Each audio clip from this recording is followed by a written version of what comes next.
मंच पर आसीन आम आदमी पार्टी के नेशनल कन्वीनर और देश की राजनीति को नई दशा और दिशा देने वाले माननीय अरविंद केजरीवाल जी, संविधान के बहुत ही जानकार और बहुत बड़े बड़े केस यहां पर संविधान संकट में होता था उनको जीतने वाले माननीय कपिल सिब्बल जी, आम आदमी पार्टी के मंत्रीगण, एमएलए साहबान, राज्यसभा के एमपी साहबान और इस रामलीला मैदान में आए हुए आम आदमी पार्टी की रीढ़ की हड्डी, बुजुर्ग, नौजवान, माएं, बहनें, सबको मेरी तरफ से नमस्कार, सत श्री अकाल। आज ये कोई शक्ति प्रदर्शन नहीं है। आज सिर्फ हमने जनता तक ये बात पहुंचानी है कि कैसे आपके अधिकारों को छीना जा रहा है। आप धूप में, आप धुंध में, ठंड में, गर्मी में खड़े होकर पोलिंग बूथ पर लाइन में लगकर वोट डालते हो कि ये मेरा पसंदीदा नेता है, मैं इसको अपने हल्के से विधानसभा भेजूंगा तो अच्छे कानून बन के आएंगे, मेरे इलाके का काम होगा। लेकिन मोदी साहब, ये भाजपा वाले, ये चाहते ही नहीं है इनके बिना किसी और की गवर्नमेंट बन जाए। अगर चुनाव से भाजपा की गवर्नमेंट किसी राज्य में नहीं बनती तो ये उपचुनाव से बना लेते हैं। उसके 25 खरीद लो, 30 खरीद लो, फिर दोबारा उपचुनाव करवा लो, बाई इलेक्शन करवा लो, फिर कह दो राज्यपाल को सुबह 4 बजे जगा लो, जी ओथ सेरेमनी है, एक बार मुख्यमंत्री को ओथ दिलवा दो, बाकी बाद में देख लेंगे। ये चल रहा है। बीजेपी, भारतीय जुगाड़ू पार्टी, ये जुगाड़ करते रहते हैं कोई ना कोई। तो उसी तरह से दिल्ली में सरकार है, आप लोगों ने वोट डाले, मुख्यमंत्री अरविंद केजरीवाल जी हैं, तो अगर वो काम ही नहीं कर पाएंगे, अगर वो अफसरों को ऑर्डर नहीं दे पाएंगे, अगर वो किसी भ्रष्ट अफसर की बदली नहीं कर पाएंगे, उनको सस्पेंड नहीं कर पाएंगे, तो सिस्टम कैसे चलेगा? तो सिस्टम कैसे चलेगा? ये कहते ही नहीं,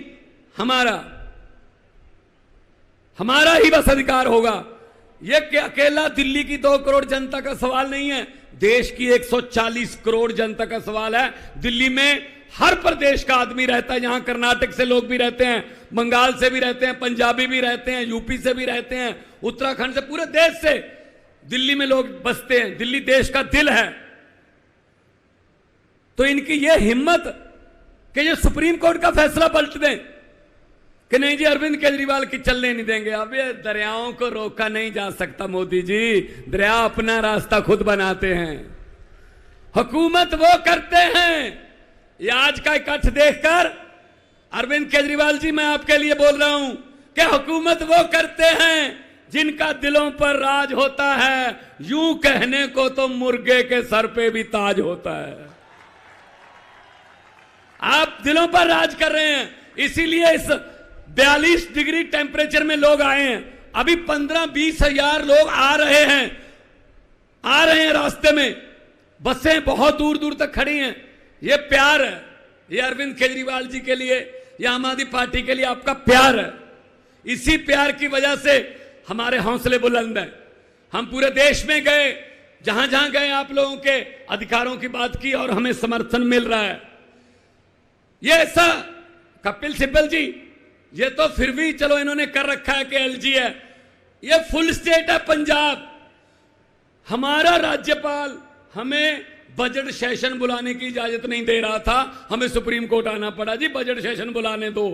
सुप्रीम कोर्ट ने कहा बजट सेशन होगा, इजाजत दो। बजट सेशन के पहले 4-5 दिन पहले मंत्रिमंडल की मीटिंग होती है, जो सरकार की प्राप्तियां होती हैं, उपलब्धियां होती हैं, वो लिखकर गवर्नर को दी जाती हैं कि मेरी सरकार ने ये किया, मेरी सरकार ने ये किया। तो उसने कहा हाउस में आके, कहता मैं इसमें मेरी सरकार नहीं कहूंगा। मैंने कहा फिर किसकी सरकार है?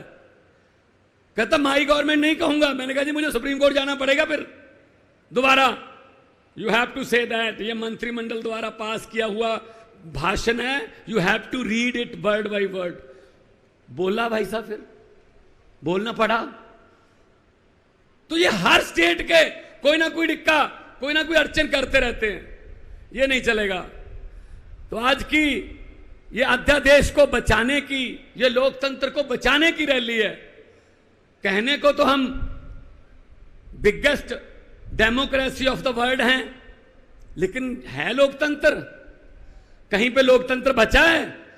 भाई साहब, जनता को इकट्ठा होना पड़ेगा। 140 करोड़ लोगों को इकट्ठे होके देश को बचाना पड़ेगा।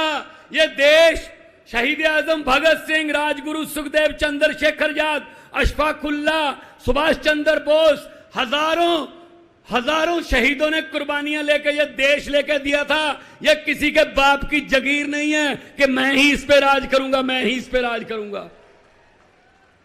ये देश 140 करोड़ लोगों के पुरखों ने लेके दिया है, बुजुर्गों ने लेके दिया तसीहे झेल के। ये अपने आप को मालिक समझने लगे हैं, ये अपने आप को समझते हैं हम ही राज करेंगे। अगर 140 करोड़ जनता समय पे, बस समय क्या रह गया भाई साहब, 1 साल रह गया। अगर 140 करोड़ जनता ये तय कर ले कि हमने देश को बचाना है, तो देश बच जाएगा। वरना ये मीडिया वाले खड़े हैं, दिखाना है दिखा दो, वरना चलो आने का शुक्रिया, चलो ये कैमरे लेके तो आ गए, चलो चलाना ना चलाना तो इनके बॉसेस का काम है, कम से कम हमारी तरफ मुंह तो कर रखे कैमरों के। ये इतने अहंकारी हो गए हैं बीजेपी वाले। अगर ये 2024 में जीत गए, ये संविधान बदल देंगे, उसके बाद इलेक्शन नहीं होंगे देश में। प्रधानमंत्री जी हमारे नरेंद्र पुतिन बन जाएंगे, नरेंद्र मोदी की जगह। उन पुतिन ने भी ये कर रखा है कि 35 साल में ही रहूंगा राष्ट्रपति। ये आने वाला नरेंद्र पुतिन है। आप देश को जागना पड़ेगा। तो ये डराते हैं, अरे इसी मैदान से शुरू हुए थे, इसी ग्राउंड से शुरू हुए थे, जन्मभूमि है आम आदमी पार्टी की। ये हमें मजाक करते थे, अरविंद केजरीवाल जी को मजाक करते थे, सड़कों पर बैठकर कानून नहीं बनते, जीत कर आइए, जीत कर आइए। हम जीत कर आ गए, ये सड़कों पर बैठे हैं अब। ये कुदरत है, वक्त है। ये वक्त बहुत बड़ी चीज है। ये राजाओं से भीख मंगा देता है वक्त, ये भिखारियों के सर पे ताज टिका देता है वक्त। वक्त बहुत बड़ी चीज है। ये हमें जेल में डालकर तोड़ना चाहते हैं, हमारी टीम तोड़ना चाहते हैं। इनको मैं यही कहूंगा कि हम वो पत्ते नहीं जो शाख से टूटकर गिर जाएंगे। हम वो पत्ते नहीं जो शाख से टूटकर गिर जाएंगे। आंधियों को बोलो अपनी औकात में रहें। बहुत बहुत धन्यवाद। दोनों हाथ ऊपर करके दो नारे लगा दो, इनकलाब। थोड़ा सा आवाज इतनी हो कि वहां तक पहुंच जाए। ये लेफ्ट में ही है उनका, सबका घर उधर ही है। थोड़ा सा ऐसा उनको लगे, उनके घरों की शीशे हिले कि कुछ हो रहा है रामलीला ग्राउंड में। बताने की जरूरत ना पड़े कि कितना कटता, आवाज ही बता दे, इनकलाब, इनकलाब, भारत माता की बोले सोनिहाल। बहुत बहुत धन्यवाद, आपने इज्जत मान से सुना, सत्कार दिया।